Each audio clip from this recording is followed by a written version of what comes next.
ಹೀಗೆ ಮಗನ ಕೈಯಲ್ಲೇ ಹತನಾಗಿರೋ ತಂದೆಯ ಹೆಸರು ಗಂಗಣ್ಣ ಅಂತ.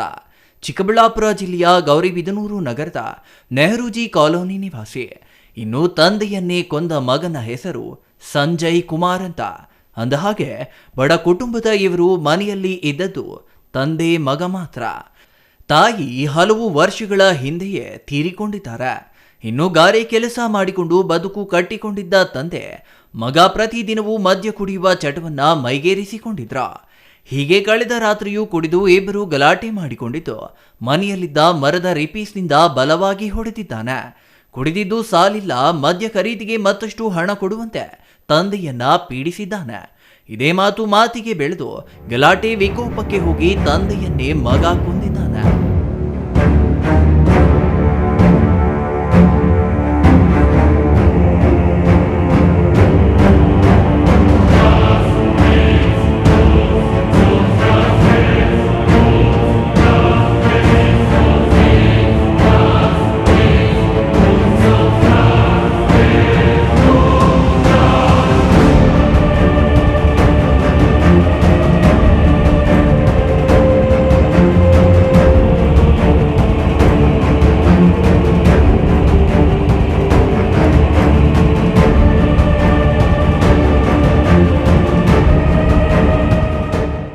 ಡೈಲಿ ಇಬ್ಬರು ಕೆಲ್ಸಕ್ಕೆ ಹೋಗ್ತಾಯಿದ್ರು. ಅಮ್ಮ ತೀರೋಗಿ 6 ವರ್ಷ 7 ವರ್ಷ ಆಗ್ತಾಯಿದೆ. ನನಗೂ ಮದುವೆ ಆಗೋಯ್ತು. ಇನ್ನು ಅಮ್ಮ ಇಲ್ಲ ಅಂತ ನಾನು ಯಾವಾಗಾದರೂ ಬಂದು ಕ್ಲೀನ್ ಮಾಡಿಕೊಟ್ಟು ಹೋಗ್ತಾಯಿದ್ದೆ. ಇಬ್ಬರು ಡೈಲಿ ಕುಡಿತಾಯಿದ್ರು. ಹಿಂಗೆ ಈ ಜಗಳ ಏನೋ ಮಾಡ್ಕೊಂಡ್ರಂತೆ.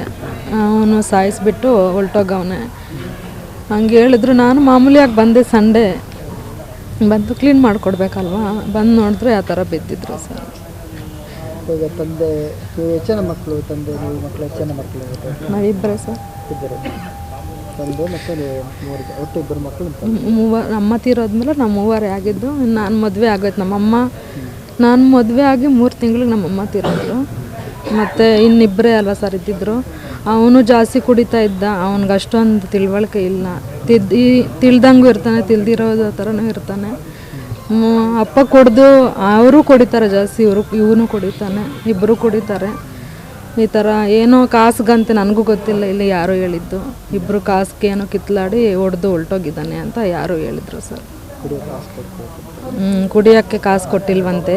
ಇಬ್ಬರು ಕಾಸ್ಗೆ ಏನೋ ಕಿತ್ತಾಡಿ ಪ್ಯಾಕೆಟ್ ಬೇಕು ಕುಡಿಯೋಕ್ಕೆ ಅಂತ ಏನೋ ಕೇಳಿದ್ರಂತೆ. ಇವನು ನೀನೇನು ಕೊಡು, ನನಗೆ ಹೊಡಿಯೋದಕ್ಕೆ ಬರೋದು, ನಾನೇ ಹೊಡೆದು ಸಾಯಿಸ್ತೀನಿ ಅಂತ ಹೊಡೆದು ಏನೋ ಹೊಲ್ಟೋಗಿರೋದಂತೆ. ಚಿಲ್ಕ ಹಾಕ್ಕೊಂಡು ಹೊಲ್ಟೋಗಿದ್ದ, ನನಗೆ ಗೊತ್ತಿಲ್ಲ.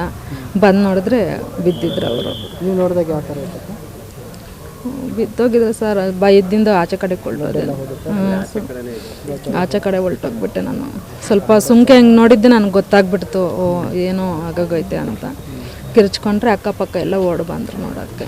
ಈಗ ತಂದೆ ತಾಯಿ ಇಲ್ಲ, ತಂದೆ ಮಗ ಜೈಲು ಪಾಲಾದ ಸರ್. ಸ್ಟೇಷನ್ಗೆ ಹಾಕ್ಕೊಂಡೋದ್ರು. ಎಲ್ಗೋಗಿದ್ನೋ ಗೊತ್ತಿಲ್ಲ. ಅವರೇ ಹುಡ್ಕೊಂಡು ಬಂದು ಸ್ಟೇಷನ್ಗೆ ಕರ್ಕೊಂಡೋಗಿದ್ರು. ಮತ್ತು ನಾನು ನೈಟ್ ಹೋಗಿ ಊಟ ಕೊಟ್ಟು ಮಾತಾಡ್ಸ್ಕೊಂಡು ಬಂದೆ. ಇನ್ನು ಅಪ್ಪನನ್ನೇ ಹತ್ಯೆ ಮಾಡಿದ ಮಗ ಸಂಜಯ್ ಕುಮಾರ್ ಹತ್ಯೆ ಸತ್ಯ ಮುಚ್ಚಿಟ್ಟು ಕುಡಿದು ಬಿದ್ದು ಗಾಯ ಆಗಿ ಸತ್ತಿದ್ದಾನೆ ಅಂತ ಮಣ್ಣು ಮಾಡೋಕೆ ಸಕಲ ತಯಾರಿಗಳನ್ನು ನಡೆಸಿದ್ದಾನೆ. ಇನ್ನೇನು ಸಂಬಂಧಿಕರೆಲ್ಲ ಸೇರಿ ಮೃತದೇಹವನ್ನ ಗುಂಡಿಗೆ ಹಾಕಿ ಮುಚ್ಚಿ ಹಾಕಲು ಮುಂದಾಗಿದ್ರ.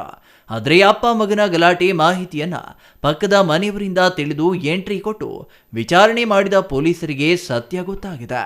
ಇನ್ನು ಅಪ್ಪನ ಹತ್ಯೆ ಸತ್ಯ ಬಯಲಾಗುತ್ತಿದ್ದಂತೆ ಮಗ ಸಂಜಯ್ ಕುಮಾರ್ನನ್ನ ಗೌರಿಬಿದನೂರು ನಗರ ಪೊಲೀಸರು ಬಂಧಿಸಿ ಕಾನೂನು ಕ್ರಮ ಕೈಗೊಂಡಿದ್ದಾರೆ. ಒಟ್ನಲ್ಲಿ ಕುಡಿದ ಅಮಲಿನಲ್ಲಿ ಕೋಪದ ಕೈಗೆ ಬುದ್ಧಿ ಕೊಟ್ಟ ಮಗ ಅಪ್ಪನನ್ನೇ ಕೊಂದಿದ್ದು ವಿಪರ್ಯಾಸವೇ ಸರಿ. ನಾವು ಬಂದಾಗ ನಾವು ಫೋನ್ ಮಾಡಿದ್ರು, ಅಕ್ಕಪಕ್ಕದಲ್ಲಿ ಬಂದು ನೋಡಿದಾಗ ಡೆತ್ ಆಗಿದ್ರು, ಬ್ಲಡ್ ಎಲ್ಲ ಹೊರಟೋಗಿದ್ದು. ನಮ್ಮ ಮಗ ಹೊಡೆದ್ಬಿಟ್ಟು ಸ್ಟೇಷನ್ಗೆ ಹೊರಟೋದ. ತಿರ್ಗಿ ಆಮೇಲೆ ಪೊಲೀಸ್ ಅವರು ಬಂದು ಎಲ್ಲ ಪೋಸ್ಟ್ ಮಾರ್ಟಮ್ ಇದು ರಿಪೋರ್ಟ್ ಮಾಡಿ ಎಲ್ಲ ಕಳಿಸಿದ್ರು. ಮತ್ತೆ ಏನ್ರಲ್ಲಿ ಹೊಡೆದಿದ್ದ, ಹೆಂಗಾಯ್ತು? ಅದೇ ಇದು ರಿಪೀಸಲ್ಲಿ ಹೊಡೆದ್ಬಿಟ್ಟು ಹೊರಟೋಗಿದ್ದಾನೆ. ಅವಾಗ ಏನಾಗಿತ್ತು? ಪಾಡಿ ಎಲ್ಲಿ ಹೊಡೆದಿದ್ದ? ತಲೆಗೆ ಹೊಡೆದ್ಬಿಟ್ಟು ಹೊರಟೋಗಿದ್ದಾನೆ. ಬ್ಲಡ್ ಎಲ್ಲ ರಕ್ತ ಆಯಿತು. ಆಮೇಲೆ ಪೊಲೀಸ್ ಅವ್ರಿಗೆ ಇನ್ಫಾರ್ಮೇಷನ್ ಮಾಡಿ ತಿರ್ಗಿ ಪೊಲೀಸ್ ಅವ್ರು ಬಂದು ಎಲ್ಲ ಇದು ಮಾಡಿಬಿಟ್ಟು ಈಗ ಮೊದಲೇನಾದ್ರೂ ತಂದೆ ಮಗ ಜೊತೆ ಗಲಾಟೆ ಏನಾದ್ರು ಆಗ್ತಾ ಇತ್ತಾ ಮೊದಲೇ? ಮೊದಲು ಸ್ವಲ್ಪ ಕಿರಿಕಿರಿ ಇರ್ತಾ ಇತ್ತು, ಇಬ್ಬರದು ಕಿರಿಕಿರಿ ಯಾವಾಗಲೂ ಕುಡಿಯೋದೆ, ಇಬ್ಬರು ಕುಡಿಯೋದೆ, ಇಬ್ಬರು ಕುಡಿದು ಕಿತ್ಲಾಡ್ಕೊಂಡು ಈಗ ಒಬ್ರಿಗೊಬ್ರು ಹೊಡ್ಲಾಡ್ಕೊಂಡು ಡೆತ್ ಮಾಡ್ಕೊಂಡು ಹೋಗಿ. ಹಾಗಾದ್ರೆ ಮಕ್ಕಳೆಷ್ಟು ಅವ್ರಿಗೆ? ಒಬ್ಬ ಮಗ ಒಬ್ಬ ಮಗಳು. ಮನೆಯಲ್ಲಿ ಯಾರು ಇದ್ರು ಅವರು? ಮನೆಯಲ್ಲಿ ಅದೇ ತಂದೆ ಮಗ ಇಬ್ಬರೇ? ಇಬ್ಬರೇ. ಏನು ರಾತ್ರಿ ಇನ್ನೇ ಗಲಾಟೆ ಮಾಡ್ಕೊಂಡಿದ್ರು ಅವರು? ಬೆಳಿಗ್ಗೆ ಚಿಕನ್ ಎಲ್ಲ ತಂದು ತಿಂದು ಕುಡಿದು ತಿರುಗಿ ಗಲಾಟೆ ಮಾಡಿಕೊಂಡು ಹಿಂಗೆ ಹೊಡೆದು ಸಾಯಿಸ್ಬಿಟ್ಟು. ಏನಕ್ಕೆ ಅಂತ ಏನೋ ಗೊತ್ತಾಯ್ತಾ? ನಮ್ಗೆ ಗೊತ್ತಿಲ್ಲ ಸರ್, ನಮ್ಗೆ ಗೊತ್ತಿಲ್ಲ. ಯಾವ್ದ್ರ ಬಗ್ಗೆ ಗಲಾಟೆ ಆಗ್ತಾ ಇತ್ತು ಜಾಸ್ತಿ? ಅವು ಕುಡಿಯೋದ ಬಗ್ಗೆ, ಬರೇ ಕುಡಿಯೋದ ಬಗ್ಗೆ, ಅವರಿಬ್ಬರು ಕುಡಿಯೋದ ಬಗ್ಗೆ, ಇನ್ನೇನಿಲ್ಲ ಸಮಸ್ಯೆ. ಕುಡಿಬೇಡ ಅಂತ ಹೇಳ್ತಿದ್ರಾ? ಇಲ್ಲ, ಕುಡಿಬೇಡ ಅಂತ ಹೇಳಿದ್ರೆ ಅದೇ ನನಗೆ ಎಣ್ಣೆ ತಂದು ಕೊಡು, ಹಾಂ ಅದೇ ಇವನು ಎಣ್ಣೆ ತಂದು ಕೊಡಲಿಲ್ಲ, ಎಷ್ಟು ದಿನ ತಂದು ಕೊಡು. ತಂದು ಕೊಡ್ಬೇಕಿತ್ತಾ? ಹ್ಞೂ ಅಪ್ಪನು ಮಗ ಏನು ಕೆಲಸ ಮಾಡ್ತಿದ್ದ? ಇಬ್ಬರು ಕೂಲಿ ಗಾರೆ ಕೆಲಸ.